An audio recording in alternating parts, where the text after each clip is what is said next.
ನಮಸ್ಕಾರ ಸ್ನೇಹಿತರೆ, ಇವತ್ತು ಸಿಂಪಲ್ಲಾಗಿ ಬೀಟ್ರೂಟ್ ಪಲ್ಯ ಮಾಡೋದನ್ನು ನೋಡೋಣವಾ.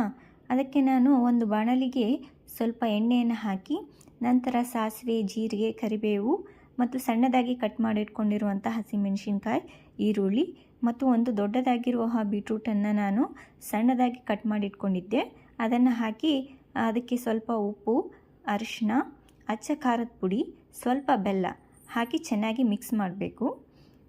ನಂತರ ಅದಕ್ಕೆ ಸ್ವಲ್ಪ ನೀರನ್ನು ಹಾಕಿ ಚೆನ್ನಾಗಿ ಬೇಯಲು ಬಿಡಬೇಕು. ಅದು ಬೆಂದ ಮೇಲೆ ಅದಕ್ಕೆ ಸ್ವಲ್ಪ ಶೇಂಗಾ ಪೌಡರನ್ನು ಹಾಕಿ ಸ್ವಲ್ಪ ಕಟ್ ಮಾಡ್ಕೊಂಡಿರುವಂತಹ ಕೊತ್ತಂಬರಿ ಮತ್ತು ಕಾಯಿ ತುರಿಯನ್ನು ಹಾಕಿ ಚೆನ್ನಾಗಿ ಮಿಕ್ಸ್ ಮಾಡಿದರೆ ಸಿಂಪಲ್ಲಾಗಿ ಟೇಸ್ಟಿಯಾಗಿರುವ ಬೀಟ್ರೂಟ್ ಪಲ್ಯ ರೆಡಿಯಾಗುತ್ತೆ. ಈ ರೆಸಿಪಿನ ನೀವು ಮನೆಯಲ್ಲಿ ಟ್ರೈ ಮಾಡ್ತೀರಲ್ವಾ? ಟ್ರೈ ಮಾಡಿ ಟೇಸ್ಟ್ ಹೇಗಿತ್ತಂತ ಕಮೆಂಟ್ಸ್ ಮೂಲಕ ತಿಳಿಸಿ. Thank you.